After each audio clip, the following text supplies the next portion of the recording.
Bonjour, dans cette vidéo, nous allons faire ensemble un exercice sur les équations. Si ce n'est pas déjà fait, je vous conseille de d'abord regarder ma vidéo d'explication sur les équations. Voici l'énoncé de l'exercice. Je vous conseille de faire pause, de noter l'énoncé et de faire l'exercice de votre côté et seulement après de voir la correction. Allons-y, commençons par la première équation. Nous désirons résoudre l'équation 4 fois x-3 égale 7. Comme je l'explique dans la vidéo de révision du cours sur les équations, le but ici sera d'appliquer des opérations pour isoler x à gauche et avoir tout le reste à droite de l'égalité. Pour commencer, on a deux possibilités, soit diviser par 4 afin de nous débarrasser du 4 à gauche et d'avoir 7 quarts à droite, soit développer l'expression de gauche. Du coup, les deux méthodes se valent tant qu'on arrive à avoir le bon résultat à la fin. Du coup, moi, je choisis de développer. L'égalité est équivalente à 4x-12 égale 7. On fait passer le moins 12 de l'autre côté en ajoutant 12 à gauche et à droite. Cela donne 4x égale 12 plus 7 qui est égal à 19.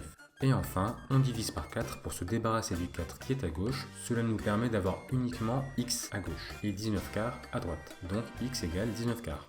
À la fin, il faut vérifier que le résultat correspond bien. Cela sert uniquement à vérifier qu'on ne s'est pas trompé dans le calcul. En troisième, il faut bien écrire cette vérification sur votre copie.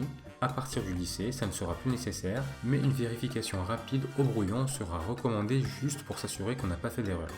Donc on reprend 4 fois x-3 et on remplace x par 19 quarts. On trouve bien que ça fait 7, donc il s'agit bien d'une solution et s égale 19 quarts entre crochets. Et voilà pour cette première équation. Allons-y pour celle d'après. On veut résoudre 2x-1 égale à moins 3x moins 4 tiers. On a des x de chaque côté de l'égalité et on sait qu'à la fin on veut arriver à un résultat du type x égale quelque chose. On va donc s'arranger pour faire passer tous les x à gauche et le reste à droite. Déjà, il faut développer le terme de droite. Ça donne moins 3x plus 4 tiers car le signe moins devant la parenthèse fait inverser les signes de ce qu'il y a à l'intérieur. En faisant passer les x à gauche et le reste à droite, on obtient 5x égale à 4 tiers plus 1, donc 5x égale à 7 tiers. Enfin, on divise par 5 pour se débarrasser du 5 qu'il y a dans 5x, on obtient x égale à 7 sur 15. Surtout, si jamais vous avez eu des difficultés à faire les calculs sur les fractions, n'hésitez pas à voir ma vidéo sur le calcul de fractions. Encore une fois, on vérifie notre résultat, ça revient à calculer le membre de droite et celui de gauche en remplaçant x par 7 sur 15. On trouve bien le même résultat, donc 7 sur 15 est bien une solution de l'équation. Et pour finir, on va s'occuper de la dernière équation. x-3 fois x plus 1/2 est égal à x au carré.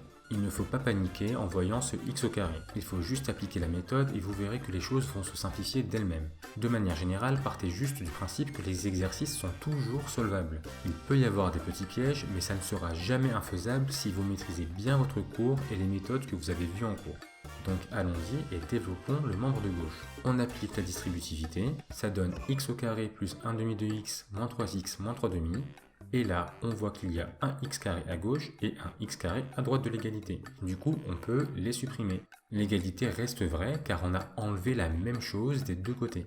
Enfin, il faut faire en sorte, petit à petit, d'avoir uniquement x dans le membre de gauche. D'abord, on fait passer le moins 3/2 à droite en ajoutant 3/2 à gauche et à droite. Et ensuite, comment faire maintenant? On a 1/2 de x moins 3x à gauche. Eh bien, ici l'astuce, c'est de factoriser par x. En factorisant puis en calculant le facteur, on obtient x fois moins 5/2. On s'en débarrasse en multipliant par 2 sur moins 5 à gauche et à droite. On trouve enfin le résultat, x égale à moins 3/5. Encore une fois, on vérifie en remplaçant x par moins 3/5 dans chacun des deux membres. On trouve bien que ça fait le même résultat, donc moins 3/5 est bien une solution de l'équation. On note s égale à moins 3/5 entre crochets. Voilà, cette vidéo est terminée. Surtout, si vous n'aviez pas réussi à faire l'exercice, je vous conseille vivement d'essayer de le refaire sans regarder le corrigé. Il faut absolument que petit à petit, vous arriviez par vous-même à faire tous les exercices seuls.